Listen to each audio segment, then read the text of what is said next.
What's up, y'all? You're listening to the Extra Point College Football Podcast. I'm your host, Jacob Carnes, joined as always by my co-host, Daniel Hammock.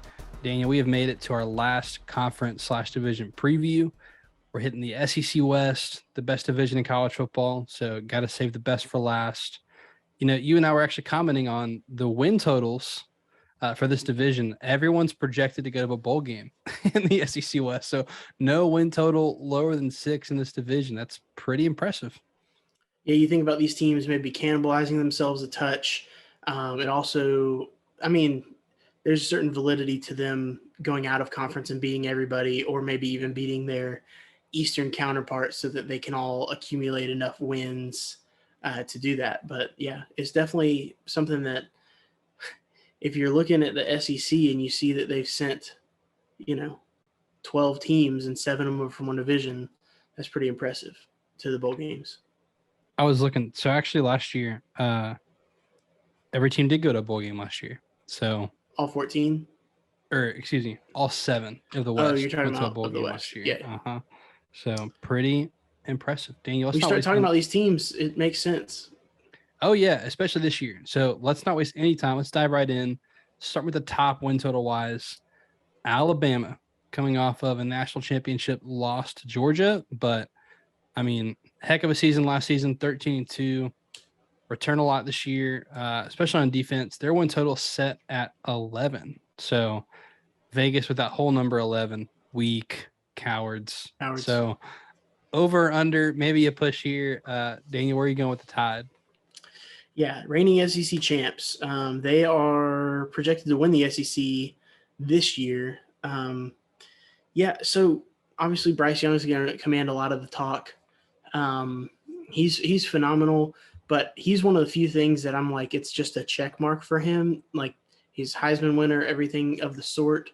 I am interested to see if Jalen Milroe plays any this year as a backup, because he's a great running quarterback. But obviously the best thing to do is to have Bryce on the field. That being said, this team, when I think about it, I think they have number 1 and number 2 best players in the country. When you talk about Will Anderson on defense, and Bryce Young on offense, and that coupled with the greatest college football coach in the history of college football, should just be like an easy check mark. Like, okay, this is a national champion. But I will say, I do have concerns. They are concerns with Alabama for the Alabama standard, not just right. Not just like a regular concern. My concerns would be at receiver. They're bringing in Jermaine Burton from Georgia, transfer. I do think that's a plug and play, and I think that he's going to be very good for them. I'm curious what kind of production they're going to get out of him, and if he is going to be their best player at that receiver position, or if one of these talented players that's been recruited the past couple of years takes a big step forward, like a JoJo Earl, like a Ja'Cory Brooks, like is one of those guys going to stand out and start to really assert themselves as the alpha at that position, because they've had an alpha each of the past several years, dating back to they've always had somebody like Amari Cooper way back in the day, Julio Jones. So since Saban's been there, they've always had an alpha. So that's kind of what I'm looking for. Are they going to have that dude? I don't know if they have that on this team.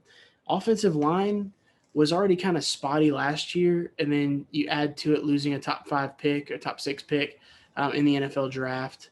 I'm curious what that's going to leave them this year. They've recruited phenomenally. I am just curious. J.C. Latham looks like he's probably going to step into a spot.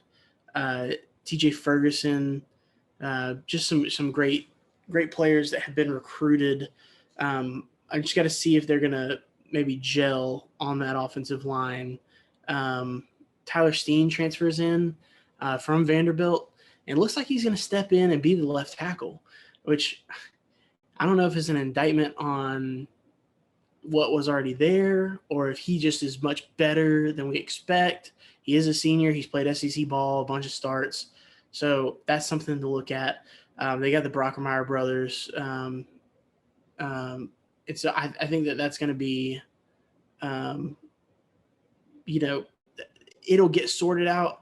We've just got to see if they've got players ready. So defensively, though, I have a lot less questions. Will Anderson, Dallas Turner, DJ Dale, Henry To'oTo'o, Jordan Battle. I mean, these are all SEC guys. Kool-Aid McKinstry, I think, is the fact that he had to play so much as a freshman as a defensive back is huge for his development, because I think this year you're going to see him take another step where he wasn't really supposed to be counted on as much as he was last year. You could see him be an all SEC player by the end of the year. So all of that being said, I guess I didn't even mention Jameer Gibbs' transfer at running back. I'm very high on Gibbs, very, very, very high on Gibbs. Dangerous. He was averaging over 7 yards a touch at Georgia Tech. There were several games where he couldn't be stopped, and yet Jeff Collins refused to give him the ball. He was the best player on that roster by a lot. Easy. He's a kick returner. I don't know if they're going to use him in that role since he'll be the lead running back, but they should, because he could break it for a touchdown. He's going to be a plug and play. He's going to make that offensive line look good, whoever's blocking for him. If we look at the schedule, Texas A&M to me would be one of the toughest teams on their schedule, but the Saban rule of they lost to them last year, so they are not going to lose to them this year. It's also in Tuscaloosa at Bryant-Denny. So I just think there's no way that they lose to Texas A&M. It's tough for me to pick a loss on Alabama's schedule. They do play Utah State and Texas out of conference and ULM. It's at Texas for what that's worth. It's the big noon kickoff, but Texas is just not ready to deal with what Alabama's going to be bringing out there. I think Texas could shock people and keep it relatively close for a little bit, maybe even score in Alabama early. That being for what it's said, worth, the point spread's at 16 right now. Yeah. I just don't think they have the horses yet to do anything. At LSU would be something I would normally circle, but this LSU team, while I'm high on them, and we'll get to them in a few minutes, they are not in this kind of category where they are a potential upset of Alabama, or anything like that. I guess I would look at Ole Miss, but I'm going to go for the safest thing to me is to go over, even though history has predicted that Saban will lose a regular season game somewhere. I would rather, instead of pushing and saying 11 and being a coward, go over 12. 12-0, Alabama. I will call your 12-0. I cautiously. So I think the West is full of good teams, which we'll talk about. So I think there could definitely be a loss on the schedule. I'm just having a hard time sitting here and being like, this team. Like rationalizing it. Yeah. And so I will go 12-0 cautiously. Again, I will be critical for Alabama standards. You mentioned it. Only 3 of their top 10 receiving targets from last year return. So that is a concern for me. So I think, has Alabama earned the right to be like a wide receiver U to this point? Maybe, but even like you got to think, even last year, like they brought in Jameson Williams, proven transfer, and then John Mechie was still like that third guy the previous year, right? And like, so it's been it's been several years since Bama didn't have just like you mentioned it, like an alpha at receiver, and last year they had 2. This year, here's the thing: I think Jermaine Burton could be that guy, but why wasn't he that guy at Georgia? Like, if he is that guy. So yeah. I think he could be. I think it is a plug and play. He's got that top end speed. Doesn't have a ton of height, but the top end speed and great hands, great route running. So he could be that guy. JoJo Earl is the guy I circle, though. And I think he could be the alpha. Sophomore this year. I think, 4 or 5 stars. So I think he's the guy that could be that alpha. The offensive line, you mentioned it. We kind of talked about it last week. The opposite way with Georgia, though, is that, man, everyone was in the transfer portal looking for a tackle, including Alabama. And now he's probably going to start. And so I don't know what that says about the Alabama tackle position. Obviously, they've recruited very well at the position. So I don't have any concerns about the offensive line, especially when I look at the schedule. I think the two best defensive lines they're going to face are going to be LSU and Auburn. And you get those in week 10 and week 13, week 9, week 13. So by that time, your offensive line hopefully is put together and ready. And also, we'll talk about this teams later, but that's not the biggest problem you're going to face in those games. A lot of other matchup nightmares. This defense is going to be stupid. Like stupid good. Well, Anderson, you mentioned it. I think he's the best player in the country. His contract year, the fact that him and Dallas Turner and DJ Dale Jr. are on the same defensive line is unfair. Those are could be 3 first-round picks over the course of their careers. Like, because, Turner's not going to be eligible. And here's the thing. I know you got Jordan Battle, right? You mentioned Kool-Aid McKinstry. He had to play last year. He wasn't amazing last year. Very, very highly rated recruit. You bring in Eli Ricks, again, unproven commodity, was a 5-star. But I think if the secondary is going to be a weakness, this could almost be like Georgia last year in that, man, this front seven can cover it up really easy because they can send 4 and you're still only going to have 2 seconds to get the ball out. I just don't see an offensive line until you get to the SEC championship that's going to match this defensive front. Right. That's why I am, again, if you're looking at 11 as the win total, I am more confident in the over than the under, when usually I would be principal, but 11 makes it tough. 11 and a half would be a lot easier to say under out of principal, but at 11, man, I just don't see a team on the schedule that has the offensive line that's going to be able to hold up all game against Alabama's defense. Yeah. Their closest projected point spread right now is going to be at Tennessee, just shy of double digits there. Oh, wow. So, I mean, you got to think that game's in Knoxville. Depending on what you think of Tennessee could go into that game undefeated. So, and look, Alabama gets everyone's best shot. Of course. So you have to factor that in. Everyone's going to give their A+ Super Bowl game. What if Alabama has an off day? So all that being said, I'm picking 12-0. I think this team's back in Atlanta to face Georgia. So should be another classic game in Atlanta in the first weekend of December. So hopefully looking forward to that happening. All right, Daniel, let's go to our next highest win total. The Texas Aggies. So Texas A&M, Jimbo Fisher entering his 5th year here at Texas A&M. Their win total set at 8.5, coming off an 8-4 season. Daniel, when, if ever, is it going to click for Texas A&M? Is it in 2022? By click, if you mean go, be in the top 5 nationally and go to the Orange Bowl again, like they did a few years ago, that's where I see them this year. I see them riding in that lane, drafting right behind Alabama, losing to Alabama, but really just like hanging with them and just really cruising to a big time New Year's Six Bowl. I believe in what they're doing. They're building it the right way with, recruiting. And I mean, this year was just phenomenal and just kind of dumb with how great they recruited. Offensively, they returned 4 starters, but there are really some guys who are going to step into some starting roles. Offensive line, I mean, they got 3 returning starters, but they've got some guys that were former highly rated 4-stars, Akinola, Gunby, guys like that I think are going to be vital to this offensive line going forward. Quarterback is going to be a big question for me. Haynes King versus Max Johnson. I'm a big Max Johnson guy. I think that he comes in and he provides a little bit of that run ability, but he's very accurate with the ball. He is lefty, so that if that throws off your offensive playbook, so be it. But I'm just curious. We've got to see some more downfield explosiveness. We got to see some explosive plays in Jimbo's offense for me to really believe big time in them. But Devon A-Chain, I think is going to be interesting. He was averaging at one point last year is over 9 yards per touch. That's how explosive he can be. And then obviously he had that, I think it was a kick return for a touchdown against Alabama last year. So definitely a big time player. I was about to raise a question to you when you said the 2 best defensive lines were LSU and Auburn that Alabama was going to face. It's like, dude, Texas A&M's got a really good defensive line as well. So they do, but they're young. They're young.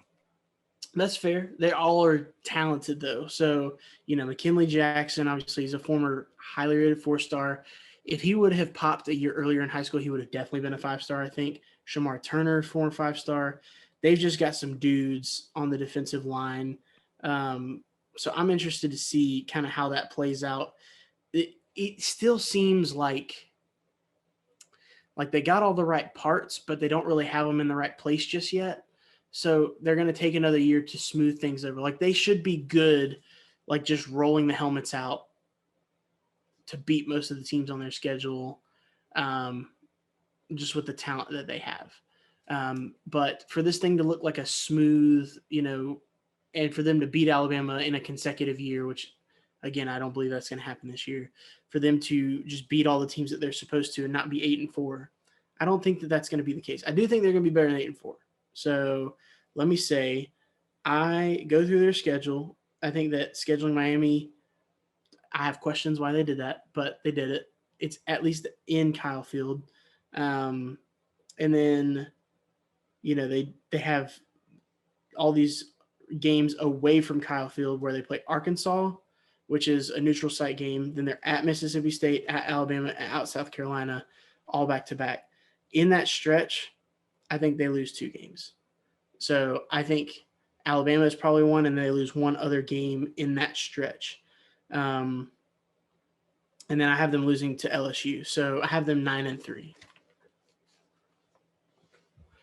Wait. Actually, hold on. LSU. No. I have LSU losing that game. Sorry, I'm really high on LSU, so I run everything through the LSU filter. I do have them 9-3, but I have them losing a different game. Hang on. 9-3? No. 10-2. 10-2. 10-2, Texas A&M. Sorry. I just backspaced and typed like 3 different times. I'm really sorry. That's okay. 10-2. I think there's a couple of candidates here in this scenario I'm about to describe. So Bud Elliott has talked about this, and I think it's fascinating. 2013 Florida State. Everybody remember that team? Won the national championship, beat Auburn, went undefeated. Redshirt freshman Jameis Winston. No one knew who he was until he played Nobody. Pitt. He threw 5 touchdowns. That's right. So what that team is that 2013 recruiting class was really, really good. 2012 one was good. 2013 was really, really good. And everyone kind of circled 2014 as like, hey, they're going to pop in 14. Like, they're going to contend for a national championship at 14.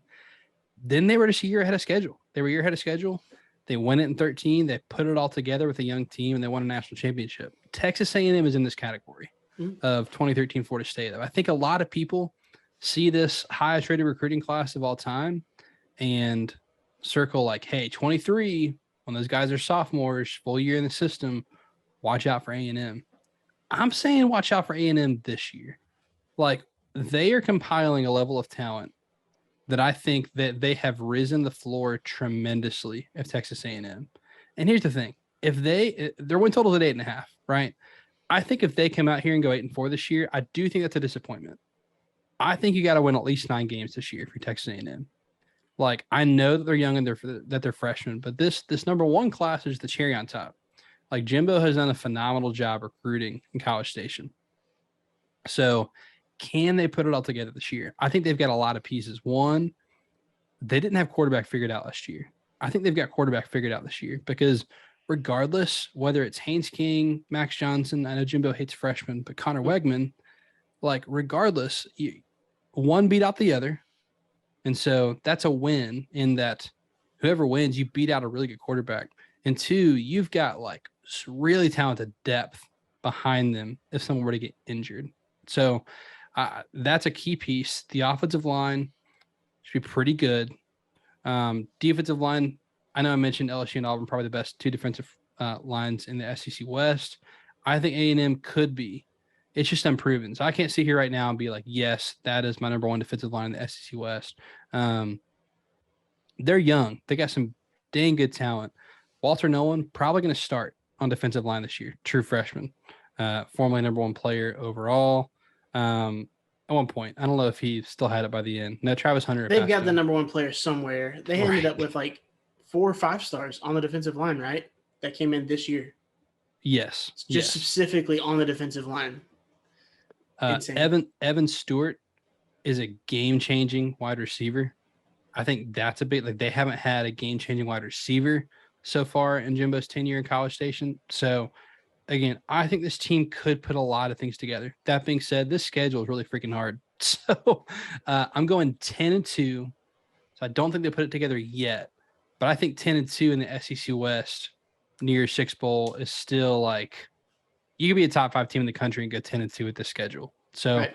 I think A&M is that level of team. I'm going 10-2 as well. So take the over 10-2 for the Aggies. All right, Daniel. Next, hey, New Year's 6 bowl team last year, Ole Miss. So Lane Kiffin in year 2 takes Ole Miss, wins 10 games, goes to the Sugar Bowl. Lost Matt Corral to injury, so didn't get to win that game. But he returns this year with a team with with a transfer quarterback who we'll see if he starts. But their win total set at 7.5. So, Daniel, where are you going with the Rebels? Yeah, I think that's a good number based on the questions that are with this team because they lost their top 4 pass catchers last year. That's a big deal because they lost their top 5 rushers last year, because they lost Matt Corral, who is their Mr. Everything, at quarterback, obviously running the ball as well. And just, really putting it all on their shoulders. Obviously, we always talk about how I love John Reese Plumlee. He's at UCF now. So they do have Luke Altmaier and then the transfer Jackson Dart coming in from USC. I'm interested to see what happens. They've got 3 returning starters on the offensive line coming back. They really hit the portal hard, bringing in as much as they could. So I'm interested to see kind of that dynamic. But they got 2 studs at running back in the portal. Honestly, when they got Ulysses Bentley, I was like, all right, well, he's Ulysses Bentley the 4th. He's from SMU, and he averaged 6 yards a carry last year. And I was like, okay, he's a bell cow back. They got a dude. Okay, cool. And then they go out and get Zach Evans from TCU, and I'm like, hold the phone. That he was a number 1 player at one point, number 1 running back when he came out, and he ended up at TCU because of just some weird disciplinary stuff going on with his high school team. And so now it's like, this is his contract year. So you get 2 guys who are juniors coming in just ready to go to the NFL. And I think both of them are NFL backs. So you get 2 NFL backs backing up whoever is going to be at quarterback. So I'm high on them offensively. Really under Lane, I think that they're always going to be good offensively. Just how good are they going to be, like last year where they were just extra special.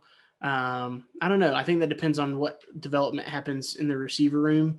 Jonathan Mingo is back, but there's a lot of questions elsewhere. Looking at the defense, I don't really know, taking a step forward. I'm not sure if that's going to be, they lost their defensive coordinator. And so I'm not sure if they're going to take a step forward, if it's going to be kind of the same. They weren't really that great last year. Adding, a year to it, I think they've got some good players. Otis Reese, they've Katie Hill. They got some guys who can do some things, but we'll see. Looking at the schedule, Troy, Central Arkansas, Georgia Tech, Tulsa, I think they start 4-0. Kentucky is a sneaky game. Getting them at home is a big deal. Obviously, playing Vanderbilt is fine no matter where you play them. And then getting Auburn at home is a big deal because I think that they're kind of would be, if they played at Jordan-Hare, that would be a game I would circle and say that they could lose. I'm circling the LSU game at LSU and at A&M and then Bama. That's a tough 3 stretch right there. Even if you want to add the next game to it. Gosh, the last 6 games, Arkansas, you play 6 straight SEC West games. So they're at 7.5. 7.5.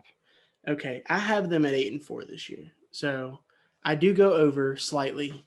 I think that non-con definitely helps them get off to the races. So they'll be 4-4 in the SEC because they'll be 4-0 outside of the SEC.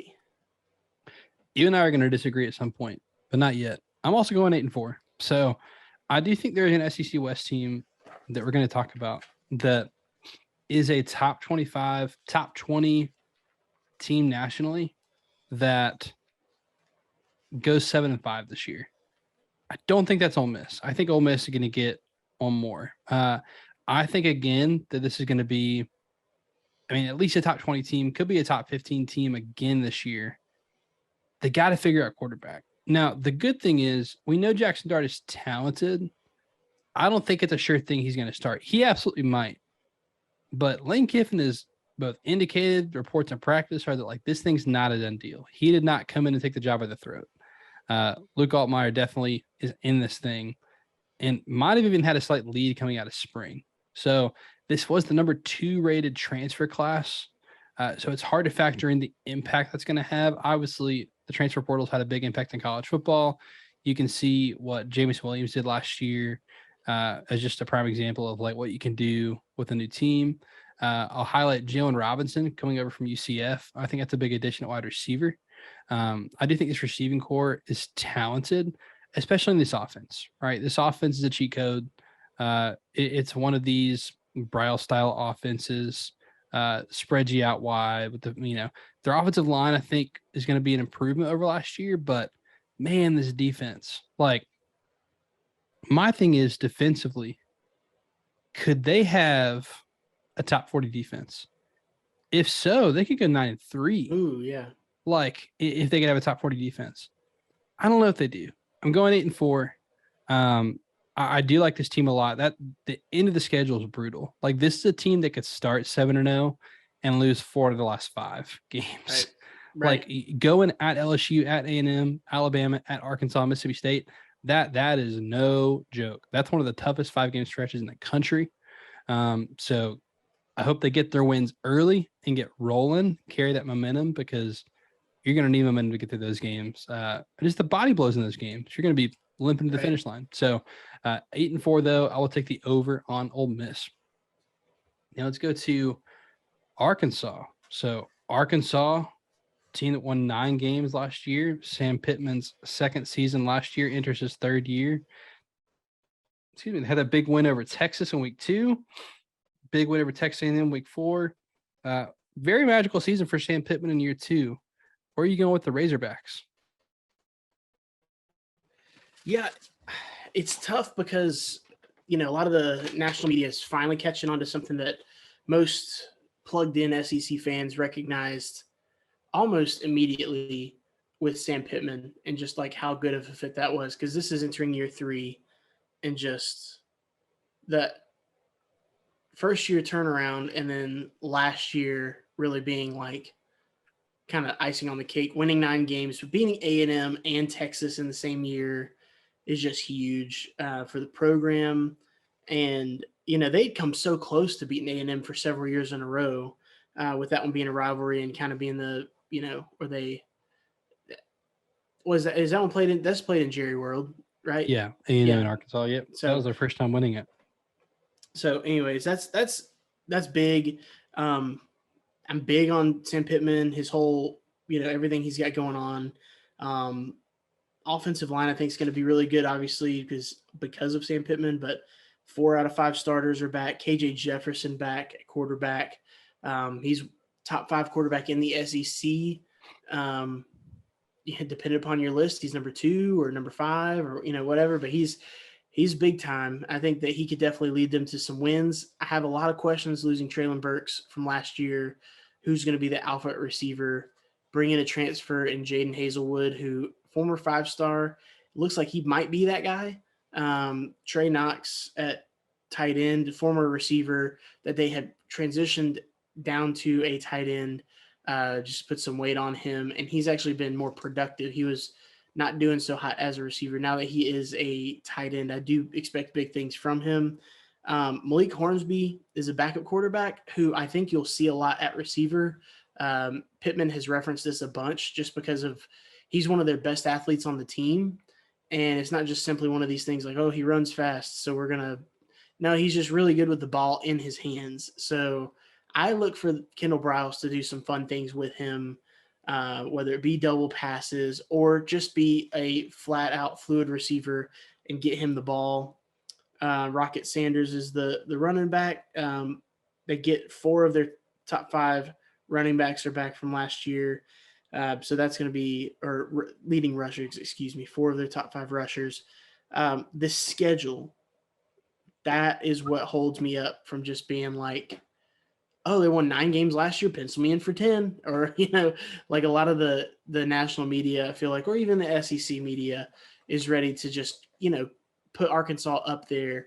And while I believe in them, I think that Sam Pittman will still have the state of Arkansas proud of this team, but I do think that they're probably going to lose some games. Start with Cincinnati. I think they're going to handle them. That shouldn't be an issue. I would be surprised if they lost.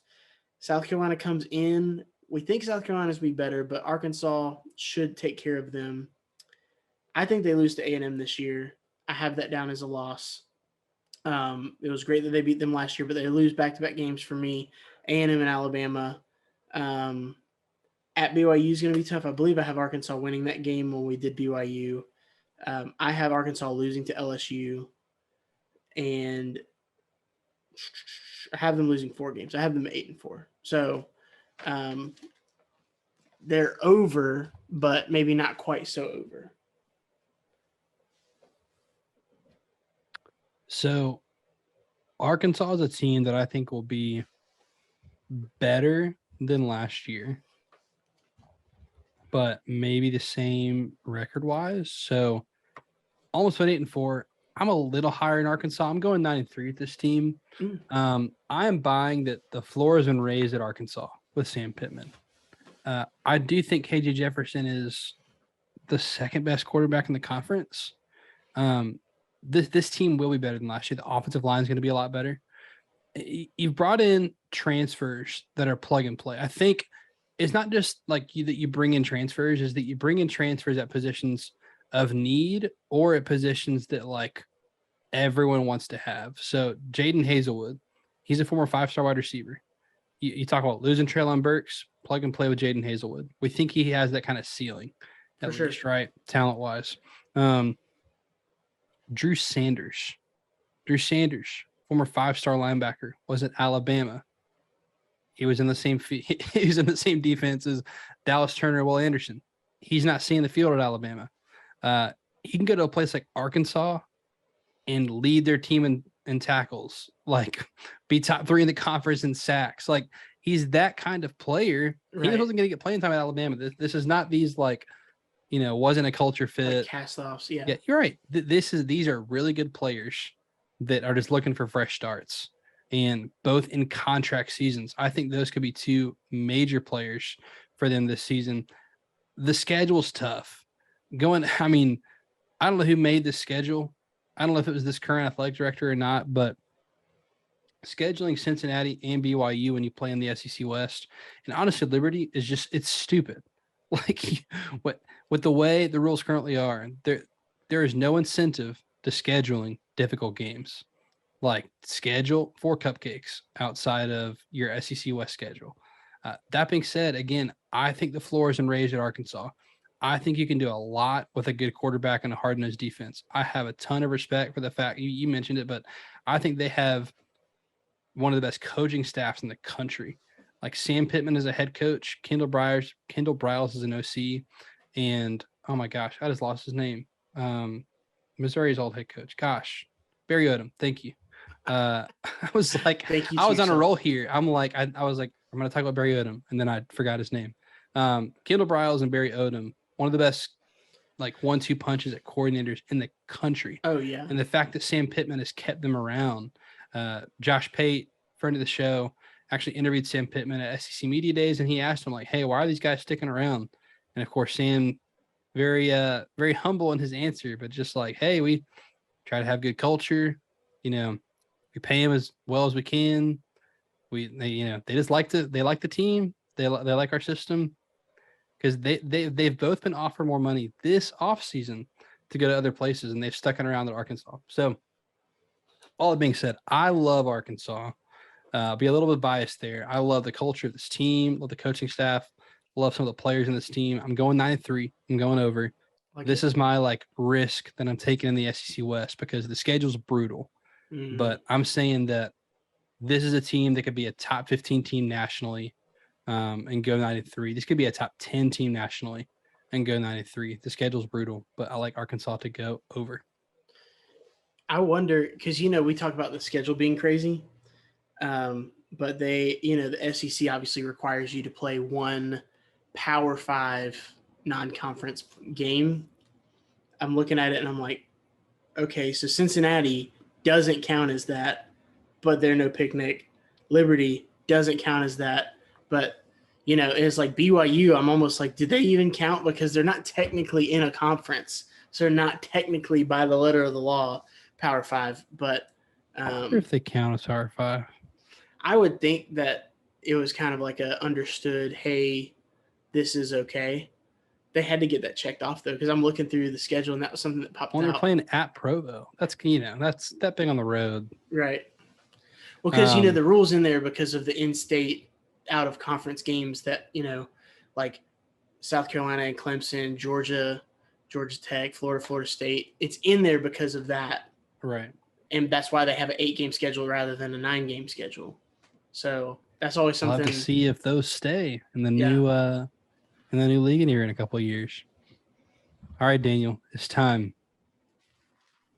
Win total set at 7. The LSU Tigers. And I feel like you've been teasing it all offseason. You've been pretty confident. So I will give you your platform here, Daniel. LSU win total set at 7. You're one of Brian Kelly. How you feeling? I'm feeling pretty good. All right. This LSU team has been begging for structure for years. They are a talented bunch. And Jacob, let me just start with this.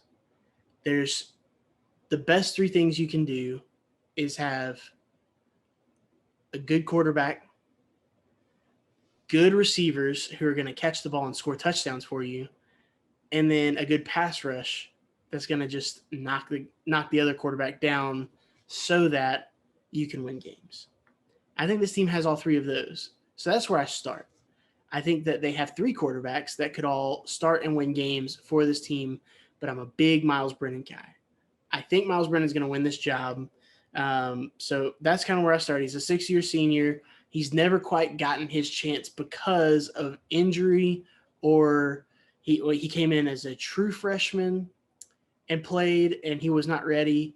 And then this guy named Joe Burrow came in for 2 years and had his day in the sun. And then it was supposed to be his time, and then he got hurt, and then he got hurt again last year. So all that being said, I think this is Miles Brennan's team. I think that he's the leader. I think this is going to be big time for him. I think there's going to be a lot of addition by subtraction with the culture change, with Brian Kelly coming in as head coach. You're going to have guys leaving because they're used to these old habits that Coach O had, where it was more of a buddy-buddy system. And he's a big time, that's just his personality. You're going to have an exodus. It may have already happened a little bit, but you're going to maybe have a little bit more as the season goes on. But guys that I would be mostly concerned with are my best players. Keishawn Butte. The fact that he has been given the number 7, which is a big deal at LSU, that goes to just, a big-time player from the state of Louisiana. He has taken that on, and I think that leadership is going to trickle down to all of the other players on this team. John Emery Jr. at running back, former 5-star, former top 5 running back in the country when he came out a few years back. I think he was number 2 to be, as accurate as possible. When he came out, he came in 2019 behind Clyde Edwards-Helaire, who was having a great year. And then it was a COVID year. And then last year he was academically ineligible. He is a senior this year. I expect him to pop off. Noah Kane has transferred in as a running back from Penn State. He was also a top 5 back in that 2019 season. So you've got two guys who can really do it. This is the best wide receiver room in the SEC. Best wide receiver in the SEC. Kayshon Boutte, I already mentioned him. Jaray Jenkins. He had a great year last year. If you watched that LSU A&M game, I mean, Jaray Jenkins caught like 38 balls that game. But 6 touchdowns for him, 9 for Kayshon Boutte. They both didn't play a ton. Jack Besh played tight end last year because they just didn't have numbers. He's 6'2", 210 pounds. They had him playing tight end. He's going to be in the receiver room. And then you add to it Brian Thomas Jr. They've just got – it's like what we've talked about with a lot of these receiver rooms that we expect really good things from. They have a lot of pieces that do different things. Kayshon Boutte takes the top off the defense. Jaray Jenkins is their over-the-middle guy. Brian Thomas Jr. is a jump ball machine. Jack Besh can really run down the seam. So you've got guys that can do everything. The offensive line is probably the biggest concern.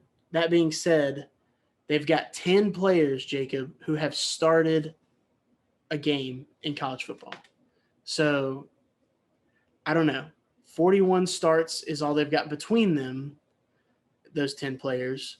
But they've got guys who've played. And Brad Davis, the offensive line coach, was the only holdover on this staff from Brian Kelly. Reason being, he was interim coach for the bowl game. He is from Baton Rouge, knows the area, knows Louisiana.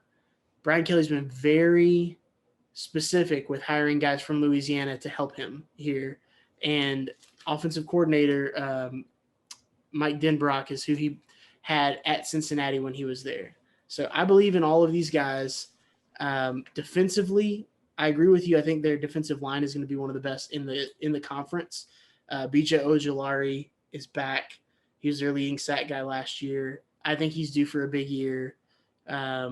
Mason Smith was a top 5 player when he was recruited a couple years ago. Played a little bit last year, had 4 sacks as a backup behind Neil Farrell.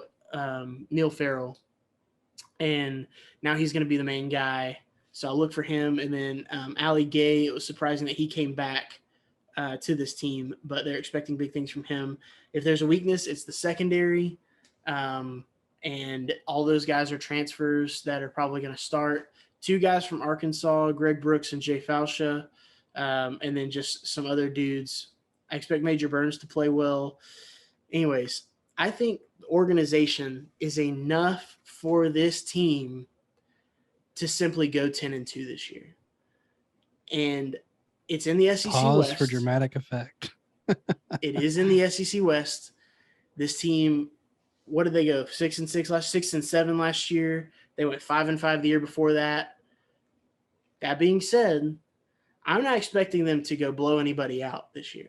I'm not expecting that. I think people hear me say 10-2, and it is there for dramatic effect. I think they're a 10-win team.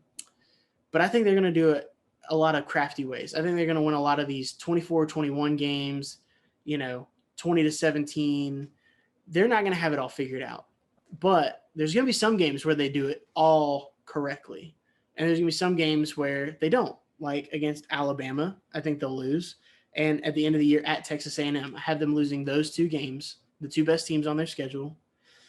The rest of the season, though, I think that they're going to be able to navigate. They start out with Florida State, then they play Southern, and then they get Mississippi State at home, then they play New Mexico.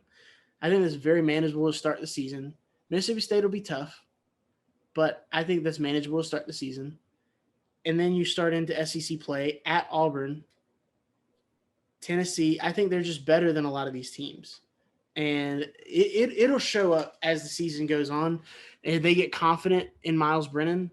But a lot of like what you were talking about before with Texas A&M, the quarterback situation, whoever wins the job will have won over these other guys.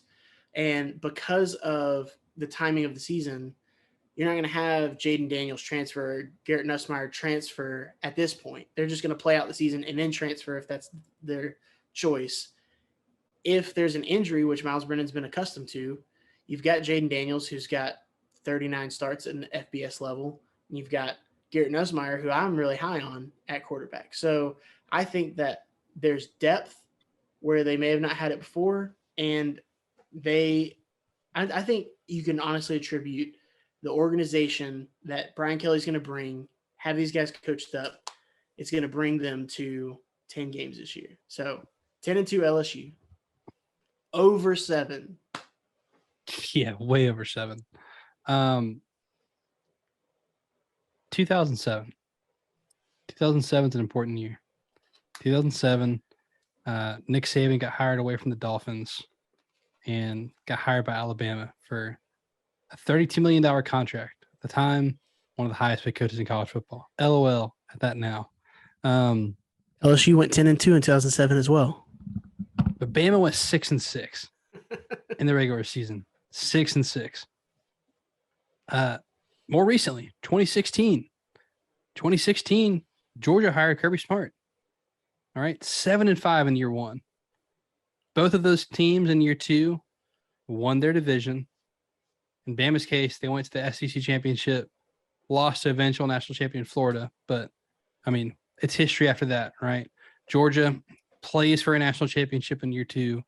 What those have in common is I think those were phenomenal head coaches that got hired to a program that was just not hitting what they were capable of, good, not great. And in both cases, year 1, there's just growing pains in year 1. And then there's momentum through the season. Because what happens is with the growing pains, as long as you're winning, everybody's happy. And I thought I talked you off the ledge earlier because when you started with this, I was like, oh, okay. I talked them down some. When players, you talk about players buying in and sticking around, but what if you start losing?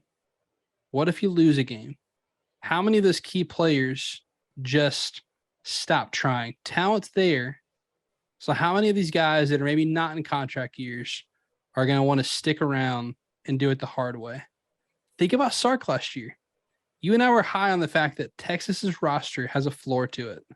Well, they went below that floor last year. Went 5-7. What happens if they beat Oklahoma? What happens if they don't blow that lead? Do you think they go 5-7 last year? I don't think so. I think they probably go 9-3 at least. Like one game can make that big of a difference. I'm looking at the schedule, and I'm looking October 1st at Auburn. And I think that game has a significant impact for the rest of the season. And the thing is, it doesn't stop after that. That's the tough part. Is then you get Tennessee, a Tennessee team who's in year 2, who obviously we've talked about them. They got some hype this offseason, off of a bye. Then you go play in Gainesville. I'm curious what this team looks like after that 3-game stretch. Because, hey, if you go win at Auburn and beat Tennessee, I think the ceiling's 9-3 for this team. But I don't think you get through that unscathed. And I think naturally, Brian Kelly's the right hire. I think LSU as a program is going to take a step forward and be good for a lot longer and not just a 1-year pop with a freak of a quarterback. I think they're set up for long-term success. I think they're going 6-6 this year. I just look at the schedule. I think there's a lot of really, really good teams in the SEC West that are set up better for 2022 than LSU is. If you listen to Brian Kelly talk, he's talked a lot about culture. He was even asked about the Florida State game week 1, and he didn't say, we're going to go win. I hope we win. He said, I hope at the end of the game, people see the different brand of LSU football. So I'm just listening to that and saying, hey, he knows this is not a year 1 result. He knows this is a year 2, 3, 4, 5, 6, go in multiple national championships result, which I think he can do at LSU. I just don't think it happens in 2022. So I'm going 6-6 with LSU. I'll put it this way, just to be, I almost want to make a show bet here. Not with money. We could do something stupid, but I think it's more likely that they lose to Florida State than they go 10-2. I think it's more likely they lose week 1 than them going 10-2. But that's not like a, we could split the difference. They could beat Florida State and go 6-6. Anyway, I'm like, this is exciting because past several years we've had to agree and come to terms with. It's nice we debate on the side, to be different. So because I'm really high on LSU, and it's like last year with Texas, You were higher than me, but you talked me Oh, into I was it. way higher. I was like, come on, man. They're going to the Natty. Let's ride the Sark train. I was like, dude, it's your blind spot. And it was the same for Florida State last year. And it was me, Miami last year. Anyways, we all have our blind spots. You're early. LSU, I'm sure, is a blind spot for me right now. But, man. Hey, mine's Arkansas probably. I don't know. I'm one game higher, but. It's happening. Man. 10-2 LSU, it just makes way too much sense. So it rhymes. All right. All right. Let's rhymes, go to. They're both verbs. Right. Let's go to Starkville. So Starkville, Mississippi State, their win total set at 6.5. They're coming off of a 7-6 season. Mike Leach, third year here. Where are you going with the Bulldogs? Yeah. So Mississippi State, man, I'm high on them. And one of the people I listen to, Chuck Oliver here on 680 The Fan in Atlanta, he also has his syndicated Chuck Oliver show, which is college football year round. He just is a great, especially with SEC, because it's really all Southern sports. He said it best. Mississippi State hasn't done anything wrong. In fact, they've gotten a lot right. They can get a lot right and still be the 7th best team in the West and win 7 games a year, and it'd just be okay. They return 8 guys on offense, and they return 8 on defense. This is going to be a good team. Good by standards set by everybody in the conference, but even by just Mississippi State standards. They've got their top 5 rushers from last year back. That's not really saying a lot because they didn't run the ball a ton. And then they've got 4 of their top 5 pass catchers back, which their leading receiver coming back is their running back, Jaquavius Marks. So I'm expecting big things from him just by what he does, often, running the ball and receiving the ball. Will Rogers is back. He's one of the best quarterbacks in this conference. It might be inflated a little bit because of the offense that he plays in. I think this team's going to be good. I think that they're going to beat Memphis that first game. I believe they lost it last year when they played at Memphis, which is, it's funny that they played a home and home with Memphis, but that's a big recruiting area for Mississippi State, is the Memphis area. They go to Arizona, which that's difficult. They go to LSU, which I have them losing, of course. And then they come home and play Bowling Green, thank goodness. But there's just a bunch of teams on their schedule that are going to beat them, I think. LSU, A&M, Arkansas, at Kentucky's difficult, at Alabama, Auburn. They get Georgia this year, and then they play at Ole Miss. So I have them going 6-6. And I think this is a very good team, but I have them going 6-6. It's based on the schedule. They're in the SEC West, and they were unlucky enough to draw Georgia out of the East. Yeah, it's fair. So this is my description of this. This will be a top 20 team that goes 7-5. So win total set at 6.5. I am going to go over that win total. I think there's a good reason as to why it's set at 6.5. You play in the SEC West and you draw Georgia, as you mentioned, and you get Alabama on the road as well in conference. So right. It's tough. I think this will be a very good football team. I think the defensive front will be nasty. So defensive line, obviously the Mike Leach offense is something special. Will Rogers entering his second full year as the starter, third year in the program. So I think he is a top 5 quarterback in the SEC. Obviously this system makes him look really, really good. But yeah, I think this is a very good football team. I think they will have a top 25 offense mixed with a top 20 defense. And I think, again, this will be a top 20 team in college football. Their schedules just sucks. So 7-5 is where I'm going for Mississippi State. But again, I think this team will be fun to watch week in and week out. I think they play a ton of close games. So this could swing a game either way. But yeah, I am high on Mississippi State in context of the fact that their win total is 6.5 and I'm going 7-5. So I do like the Bulldogs going into 2022. Daniel, I think Vegas is where I am with Auburn. and the win total set at 6. 6 tells me Vegas is like, I don't know, 6.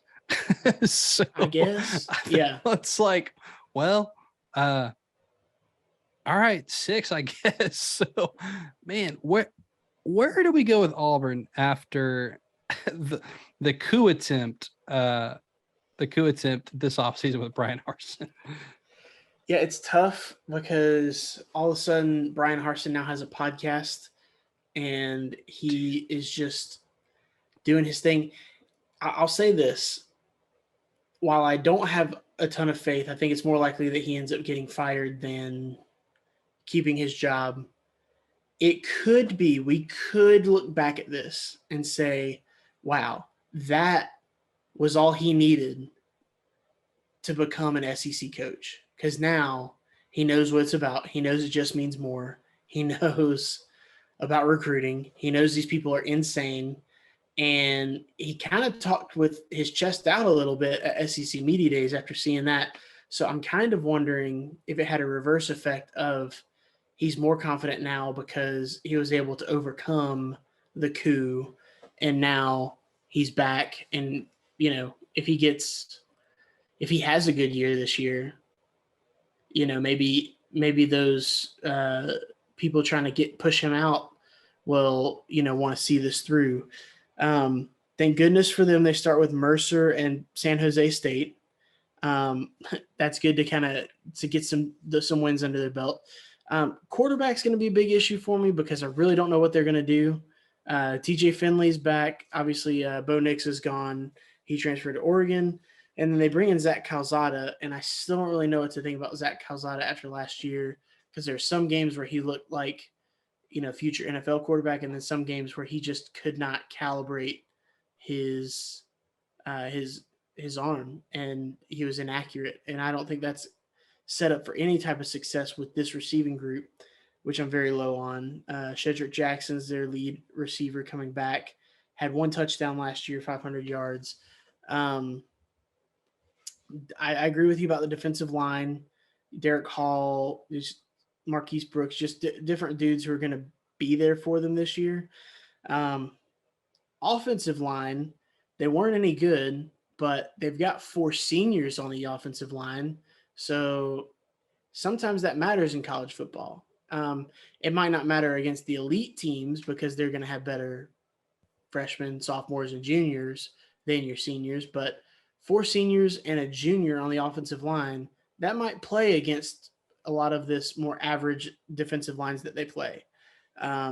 Unfortunately for them, after those first 2 games that I mentioned, then they play Penn State. So they'll have to be ready for that. Tank Bigsby, I expect big things from him regardless of who the offensive line is, but I do think that especially against the teams that aren't big on the defensive line or don't have the greatest front 7, I think he could carve them up. Looking at the schedule, though, Penn State, I actually have them beating Penn State this year. Then they play Mizzou at home and then LSU at home. So LSU and Auburn could be undefeated when they play each other. And it could big be game. You know, because of how the rankings and everything work, it could be 2 top 10 teams when they play just because of them both being undefeated. That being said, I don't think Auburn is a top 10 team. It is tough to play Jordan Hare. I think LSU will win that game. And then they play at Georgia. I think that's going to be a loss. At Ole Miss will be tough. That was one of those that I circled for Ole Miss where it was on that line of I think they're going to lose, 2 of those 4 games. So I think that they're in the running to win that game. But, I mean, it just gets brutal from there. Arkansas at Mississippi State, Texas A&M. They play Western Kentucky right before they play at Alabama. I have this team going 7-5. So I think that they actually have believing. I have a respectable season for them. It's based on them having they're winning their first 4 games. So, which I think last year they won their first 6 or won their first 5, something like that. So, yeah, they'll win their first 4. The only one that'll be surprising in that will be Penn State. but they play all of those at home. So that'll be important. 7-5 Auburn. So here's what I've done with Auburn. My opinion, I tried to take out what if the stuff in the offseason wouldn't have happened? What would my opinion of Auburn be? And you know what it is, Daniel? It's 6-6 because I don't think Brian Harson's a good football coach. I think the staff downgraded when Derek Mason left. Like, he wanted no part of that. And he up and went out of there to Oklahoma State.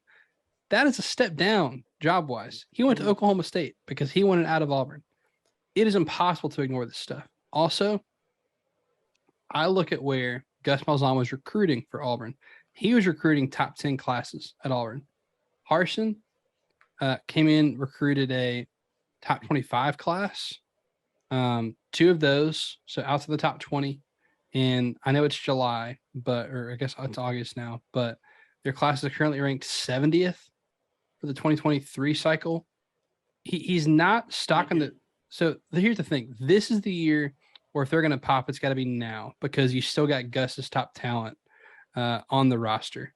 Once Harson's talent gets in here, it's going to go downhill for Auburn. This was a lose-lose situation for Auburn when the stuff happened in the offseason. If they keep Harsin, it's a losing situation. If they fire him, it's a losing situation. The Auburn boosters need to get out of the way and let this program compete. That being said, the schedule's brutal. It's an even year. You play at Georgia and at Alabama. You're the only team in the country that does that, and you do it every other year. So on top of that, you're playing Penn State, who I think will be the second or third best team in the Big Ten this year, regardless, a top 10 team nationally. So you're playing in week 3. You're getting them early. There's nothing I look at Auburn and can just hang my hat on and be like, no, this makes me confident that Auburn's going to be good. Tank Bigsby's the only thing that I just know he's going to play his butt off. But if he's running behind a weak offensive line, and I mean, I don't care if it's Finley or Zach Calzada, neither one of those guys.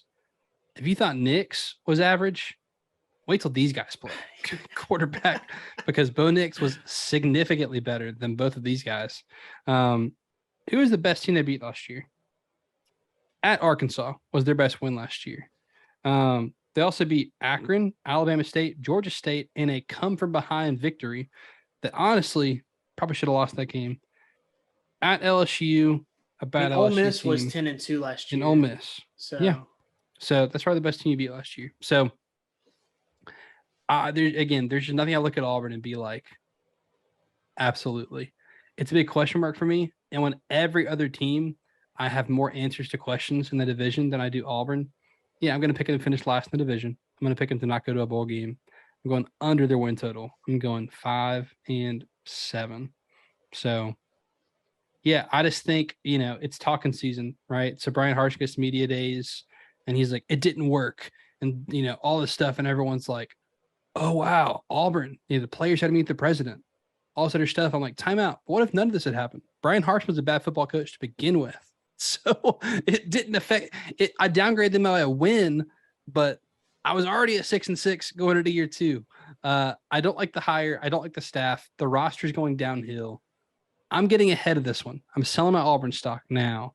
Getting ahead of this one, Daniel. That's how I feel. So, hey, that wraps up our conference previews. So, Daniel, I'm excited. We got some good episodes coming up here shortly. We're going to talk through best position groups and All-American teams in college football. We're going to talk through our conference champions, which we haven't talked about. We're going to have our preseason top 25. So our podcast rankings are XPR, which if you haven't seen those before, we really try to take a BCS approach. So look at some power ratings of teams, also look at most deserving. So kind of mix those two to get a really good picture of who are the best teams in college football.